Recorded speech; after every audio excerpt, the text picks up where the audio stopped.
এখানে মূল ব্যাপার হলো যে আমার একটা প্রশ্ন আপনার কাছে ছিল, বাট আপনি ওনার আলোচনা ধরেও আলোচনা করতে পারেন, কিন্তু আমার প্রশ্নের উত্তরটা আমি আপনার কাছে চাইব।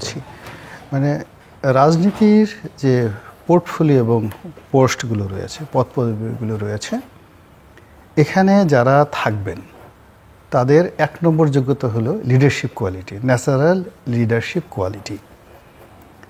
তারা জনগণের সঙ্গে ভাগাভাগি করে খাবেন, জনগণের রাজনীতি করবেন এবং জনগণের আশা আকাঙ্ক্ষা ধারণ করবেন।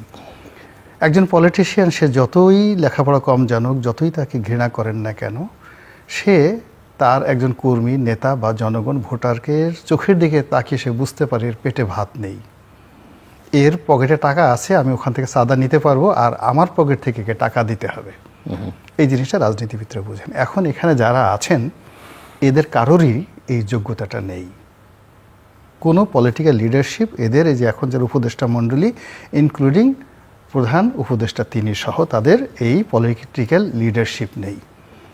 2 নম্বর হলো যে এদের কারোর জীবনে কোনো সংবেদনশীল কর্মকাণ্ড, মানবতার জন্য, আত্মমানবতার জন্য নিজের পকেটের পয়সা খরচ করে একেবারে মানুষের জন্য কর্মকাণ্ড করেছেন, যেটা রাজনীতিবিদরা করেন। দুপুরে খেতে বসছেন, অসহায় গ্রাম থেকে দরিদ্র মানুষ আসছে, তাকে নিয়ে খেতে বসছেন এক টেবিলে, বা গ্রাম থেকে একটা লোক আসছে, আত্মীয়, দরিদ্র আত্মীয়, তাকে বিছানার উপরে তিনি রেখে তিনি নিজে ফ্লোরিং করছেন, ছেলে মেয়েকে শিখিয়েছেন। আমি এদের আচার আচরণে, এরা সবাই নব্য অভিজাত, এদের কারো আচরণে ওই জিনিসটা আমার কাছে মনে হয় না যে এইরকম একটা মানবতামূলক ক্যারেক্টারিস্টিক্স তাদের রয়েছে। 3 নম্বরে যেটা হলো যে এদের কাউকেই দেখলে আমার ব্যক্তিগতভাবে মনে হয় না they could be my leader. আমি যে একজনকে নেতা বানাবো, একজন নেতা মানে কি, সে মাথার তাজ, মাথার মুকুট, সবাই মাথায় করে ঘুরে, মানে রনি ভাইয়ের আগমন, শুভেচ্ছা, স্বাগতম, নেতা আছে, রনি ভাই, কোন সে নেতা, রনি ভাই। তো এই যে আমাকে যদি তো পছন্দ না হয়, পিছনে তো লোকজন এই কথা বলবে না, কিন্তু এদের সামনে নিয়ে আমি যে বলবো অমুকে আমার নেতা, হ্যাঁ, আসিফ ভাই, আসিফ ভাই, নজরুল ভাই, নজরুল ভাই, নজরুল ভাই জিন্দাবাদ, ইনুস ভাই, ইনুস ভাই জিন্দাবাদ, আমার এরকম মনে হয় না। এটা আমার ভুল হতে পারে বা কোনো হতে পারে। তা আমি যে এদের সামনে রেখে মাথার উপর বসিয়ে আমি এদেরকে কদমবুচি করব, এদেরকে স্লোগান দেব, এদের নেতা মানব, এরকম মনে হয় না। তো মনে না হওয়ার কারণে কি হলো, তারা কি করবে না না করবে, তারা বোধহয় বুঝতে পেরেছে যে জনগণ তাদেরকে একটু মনে করছে না, এই জন্য তাদের জনগণের প্রতি ভীষণ রাগ হয়ে গেছে। ভীষণ রাগ হয়ে তারা প্রথম দিকে যে সকল পাবলিক ওরিয়েন্টেড কর্মকাণ্ড করার চেষ্টা করেছিলেন, সেই জায়গা থেকে তারা ইউটার্ন করে ফেলেছেন। ইউটার্ন করে এখন তারা সেই কাজগুলো করছেন যেগুলো তারা আগে ভাবেননি। এমনি তারা ক্ষমতায় আসবেন এটা তো তাদের কখনোই চিন্তায় ছিল না। এবং আমরা অবাক হয়ে, আমরা তো ধরেন একেবারে 5ই আগস্ট পর্যন্ত, আমি 5ই আগস্ট 4ই আগস্ট এই চ্যানেল আইতে এসে অনুষ্ঠান করছি, সেই বিচারপতি মানিকের সাথে সেই বিখ্যাত অনুষ্ঠানগুলো, খুব ক্রিটিক্যাল মুভমেন্ট আমি ঘোরাফেরা করছি। এখন যারা ক্ষমতায় আছেন এদের কাউকে তো আমি রাজপথেও দেখিনি, কোথাও দেখিনি, এদের সাথে আমার কখনো কোনো বিষয় নিয়ে আলোচনা হয়নি, টেলিফোনেও আলোচনা হয়নি। তো আমি বরং তাদের সাথে যদি ওই বিষয় নিয়ে আলোচনা করতে যেতাম, বোধহয় তারা দরজাই বন্ধ করতে দিতেন ভয়ে আর কি। তো সেই মানুষ সামহাও আল্লাহ তাদের প্রতি রহম করছেন, হয়তো স্বয়ং ফেরেশতা জিব্রাইল এসে তাদেরকে ওই জায়গার উপর বসাই দিয়েছেন। কিন্তু বসিয়ে দেওয়ার পর তো তাদের একটা প্ল্যান তারা নিঃসন্দেহ করেছে যে আমরা 90 ডেজে এই কাজগুলো করব বা 100 ডেজে এই কাজগুলো করব। এবং যখনই মানুষ কোনো একটা ভালো জায়গায় বসে, তার মধ্যে প্রকৃতিগতভাবে অনেক ভালো চিন্তাগুলো আসে। তো তারা ক্ষমতায় বসার পরে সবাই যে ভালো চিন্তাগুলো করেছিলেন, অ্যাট দিস মোমেন্ট, এই 5 মাস 6 মাস পরে তারা সেই ভালো চিন্তা থেকে সরে গেছেন। তারা সেই ভালো চিন্তা থেকে সরে গেছেন। অবস্থার দৃষ্টি মনে হচ্ছে তারা পরিণতির কথা ভাবছেন যে ক্ষমতা ছেড়ে দিলে আমাদের কি হবে, আমরা কোথায় যাব। শেখ হাসিনা তো দিল্লিতে চলে গেছে, তাকে পাঠানোর জন্য প্লেন ছিল, আবার ওখান থেকে দিল্লি থেকে আলাদা প্লেনে এসে তাকে রাজকীয় মেহমান হিসেবে নিয়ে গেছে। আমি যাব কই, আমি খাবো কি, কী করবো কি, এই ধরনের চিন্তা তো মানুষের অনেক রকম চিন্তা ভাবনা আসে। তাদের বোধ হয় সেই রকম কোনো চিন্তা ভাবনা আসলেও আসতে পারে, আমার কাছে যেটা মনে হচ্ছে। ফলে কি হচ্ছে দেখুন, যে তারা বন্ধু নির্বাচনে, এই সময়ের মধ্যে বন্ধু নির্বাচনে তারা বেশ কয়েকবার ট্র্যাক চেঞ্জ করেছে। প্রথমে এসে দেখলাম জামাতের সাথে তাদের খুব খাতির, এখন আমার কাছে মনে হচ্ছে না যে তাদের অত খাতির আছে। প্রথম দিকে মনে হলো যে বিএনপির সঙ্গে তাদের কোনো শত্রুতা নেই, কিন্তু এখন কেন জানি মনে হচ্ছে বিএনপিকে তারা অ্যাভয়েড করতে চাচ্ছে। তারপরে অনেক ছোট ছোট যে রাজনৈতিক দলগুলোকে তারা প্রথমে গণনায় আনতে চায়নি, এরা সারা জীবন ডিজিএফআই থেকে পয়সা নিয়ে আমরা এগুলোকে ঝুরা চিংড়ি বলি, ডিজিএফআই থেকে এনএসআই থেকে টাকা নিয়ে প্রেস ক্লাবের সামনে দুটো গালি দেয়, এটা লাভ দেয়, 4-5 জনের লোক নেয়, এরাই নেতা, বিরাট নেতা। মানে নেতা হলো 4 জন, আর কর্মী এরা সব ভাড়া খাটে, সব দলের ভাড়া খাটে।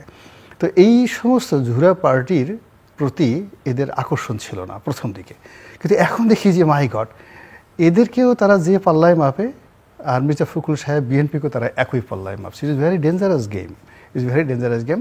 এবং যখনই এরকম ঘটনা ঘটে তখনই হয় কি, পিছনে কলকাঠি কোনো তৃতীয় পক্ষ নাড়ে। এবং এখন তাদের কথা, কখনো কেউ কথা বলছেন, আগে যেমন দেখা গেল কয়েকজন উপদেষ্টা চমৎকারভাবে কথা বলতেন, সামনে এসে কথা বলতেন, আমরা আশ্বস্ত হতাম, এবং তারা এর আগেও ভালো ভালো কথা বলতেন। এখন দেখা যাচ্ছে সকলের মুখে যেন বজ্রপাত হয়েছে, তারা কেউ আর কথা বলতে চাচ্ছেন না। তারপরে অনেকে নিজের চোখ মানে লুকিয়ে রাখার জন্য অনেকে এখন সানগ্লাস পরছেন, শহীদ প্রেসিডেন্ট জিয়াউর রহমানের মতো সানগ্লাস পরে ঘুরে বেড়াচ্ছেন। এই দৃশ্য আমরা প্রথমে দেখিনি, দে আর ভেরি ফ্র্যাঙ্ক, কিন্তু এখন তারা সানগ্লাস পরে ঘোরাফেরা করছেন। তারপরে তারা তাদের কারো কারো চেহারা খুব বেশি সুন্দর হয়ে গেছে, মোটাসোটা হয়ে গেছে, কারো কারো চেহারা খুব চিকন হয়ে গেছে, দুর্বল হয়ে গেছে। ইট মিনস ইন্টারনালি তাদের মধ্যে ক্ষমতার যে কেন্দ্রগুলো আছে, এখানে আমরা যেগুলো বাইরে থেকে বলতে পারছি না, সেই কেন্দ্রের সাথে যাদের যোগাযোগ ভালো হচ্ছে, তাদের শরীর স্বাস্থ্য ভালো, মাশাল্লাহ, গায়ের রং ফর্সা হয়ে গেছে, একটু মেদ ভুঁড়ি বেড়ে গেছে। আবার যাদেরকে বলা হচ্ছে কাল পরশু তুমি চলে যেতে পারো, বা তোমার এই সমস্যার দ্বারা ভয় পাচ্ছেন, তাদের অনেকের চুল উঠে গেছে, মুখের চামড়া যেমন নষ্ট হয়ে গেছে, ইত্যাদি ইত্যাদি নানা রকম যে সিমটমগুলো দেখতে পাচ্ছি। তাতে করে কি হচ্ছে যে সরকারের যে কর্মকাণ্ড, সেই কর্মকাণ্ডে গতি না বেড়ে বরং এটা উল্টো স্রোতে চলছে। আপনি চিন্তা করুন যে এই সময়টিতে হঠাৎ করে এই ডিসিদেরকে বাদ দেওয়া হলো। তো আপনি ডিসির পরে আসবে এসপি, সঙ্গত কারণে এসপি আসবে। তো এখন 64 জন ডিসি, 64 জন এসপি যদি একটি নির্বাচনে হন, তাহলে 14 সনের নির্বাচনে, 18 সনের নির্বাচনে, 3টে নির্বাচনে কতজন কর্মকর্তা হবেন? কিন্তু ক্রিমিনাল মূলত ডিসিএসপির চাইতে নির্বাচনের সময় ওসি এবং টিওনো, এরা হলো বদমাইশ, ভীষণ রকম বদমাইশি করে। এবং যত অপকর্মগুলো, ফিল্ডের অপকর্মগুলো এসপি সাহেব করান হলো ওসিকে দিয়ে। তো এই ঘটনার পরে আপনি আবার ওসিকে বাদ দেওয়ার আপনার জন্য একটা দাবি উঠবে। এসপিরা যখন যাবে তখন বলবে, আমাদের তো 2018 সনের রাতের ভোটের নির্বাচনে সারা বাংলাদেশে প্রচার হয়ে গেছে যে প্রতিটা ওসিকে এই অপকর্ম করার জন্য 3 কোটি করে টাকা দেওয়া হয়েছে। এবং আমি আপনারই টকশোতে বলেছি যে আমি যা জীবনে কখনো দেখিনি যে ওসির কথা মতো সেনাবাহিনীর মেজর লেফট রাইট করেছে 2018 সনের নির্বাচনে। তারা প্রথমে এসে খুব আমার সাথে দেখা করলো, ওই নির্বাচনের সময় আপনি নিজেও প্রার্থী ছিলেন, দেখা করলো, বললো যে আপনার লোকজন কই, পোস্টারি করেন, তারপর শেষে মিছিল করেন, মিটিং করেন। ও মাই গড, আমি মিছিল করার পরে দেখি যে এমন পিটনি দিল আমার লোকজনকে। তারপর আমি সেই লোকটা টেলিফোন করলাম, আর খুঁজে পাওয়া যায় না। পরে দেখলাম যে তারা যেখানে ক্যাম্প করেছে গলাচিপা হাই স্কুল মাঠে, সেই ক্যাম্পে ওসি সাহেব প্রতিদিন 2-3টা ছাগল পাঠাই দেন যেন তারা খাওয়া দাওয়া করে আরামায়াস করতে পারে। এইরকম দৃশ্য আমরা কখনো দেখিনি। তা আপনি যখন এসপি সাহেবকে টানবেন তা ওসিকে টানতে হবে। ওসি যখন টানবে তখন সে বলবে যে আমি ওই মেজরকে এত টাকা দিয়েছি, 3 কোটি টাকা তো আমি একা খাইনি। হ্যাঁ, টিউনো সাহেব বলবে যে আমি এত টাকা খেয়েছি। তাহলে আপনি চিন্তা করেন যে একটার সাথে একটার ইন্টার কানেক্টিভিটি, অরাজকতা কোথায় গিয়ে এটা গিয়ে দাঁড়াচ্ছে, এবং সেই দিকে কিন্তু এগুচ্ছে। এখন বলা হচ্ছে যে জাতীয় নির্বাচন আগে হবে না স্থানীয় নির্বাচন আগে হবে। আমার কাছে তো মনে হচ্ছে যে আর কয়েকদিন, এখন যদি স্থানীয় যে কোনো নির্বাচন ডাকে, যে প্রার্থী তারা সরকারের হাতে পায়ে ধরবে যে আব্বা গো মা গো নির্বাচন করতে চাই না, তাড়াতাড়ি নির্বাচন বাতিল করেন। এর কারণ হলো আপনি এখন যেখানে এতটা মব জাস্টিস হচ্ছে, সেখানে যদি 5 জন প্রার্থী থাকে, যার হাতে ক্ষমতা যে এলাকায়, সেই সেখানে মব জাস্টিস করবে। ফলে অন্য 4 জন প্রার্থী তার জীবন নিয়ে টানাটানি, তার ঘর বাড়ি, কর্মী সমর্থকদের বাড়ি তছনছ হয়ে যাবে। তো 300 আসনে যদি জাতীয় নির্বাচন হয়, তো স্থানীয় নির্বাচন হয়ে যাবে প্রায় 7000 আসনে। তো 7000টি পয়েন্টে আইন শৃঙ্খলা মানে কোন পর্যায়ে চলে যাবে, এটা এই বর্তমান যারা আছে ওনারা এটা কল্পনাই করতে পারেন। শুনুন, গ্রামীণ ব্যাংক চালানো ইজ ভেরি ইজি। গ্রামের গরিব মানুষ, তাদেরকে 2000 টাকা, আমি নিজে দেখছি 81-82 সনে 2000 টাকা দিবেন, দেওয়ার আগে 1 মাস আগ পর্যন্ত তাদেরকে লেফট রাইট করিয়েছে। মহিলারা লেফট রাইট করে, ছেলেরা লেফট রাইট করে। আমি বললাম কী ব্যাপার, এরকম লেফট রাইট তো আমরা দেখি নাই। মহিলারা লেফট রাইট করে, আবার শরম পায়, হাসে। তো বলে যে আমরা গ্রামীণ ব্যাংক থেকে টাকা পাবো। একজন ম্যানেজারকে 1200-1300 টাকা করে, এই MA পাস, জগন্নাথ থেকে পাস করছে, ওই আমলে 81-82 সনে 1100, 1200, 800, 900 টাকা দিয়ে একটা গ্রামীণ ব্যাংকের ম্যানেজার ভাড়া করে এরকম 2000 টাকা করে লোন দিয়ে, আবার সেই লোন প্রতি সপ্তাহে 30 টাকা করে 40 টাকা করে ফেরত দিতে হবে, দিতে না পারলে পুকুরে লাভ দিয়ে ঝাঁপ দিতে হইতো। অনেক জায়গায় অনেক এই লোন পরিশোধ নিয়ে ঘটনা ঘটছে। এটা যত সহজ একটা চেয়ারম্যান ইলেকশন করা, একটা উপজেলা নির্বাচন করা, একটা MP নির্বাচন করা এত সহজ নয়, এটা খুবই কঠিন একটা কাজ। তো যার জন্য সেই কাজের জন্য যে পরিবেশ দরকার, প্রতিবেশ দরকার, যা কিছু দরকার, এরকম যদি 1000টা উপকরণ ধরেন, একটা নির্বাচন করার জন্য আপনাকে 1000টি উপকরণ দরকার। এই 1000টি উপকরণের একটি উপকরণ এখনও সরকারের পক্ষে নেই, নির্বাচন করার পক্ষে নেই, এবং এই নির্বাচন করা সম্ভবই না।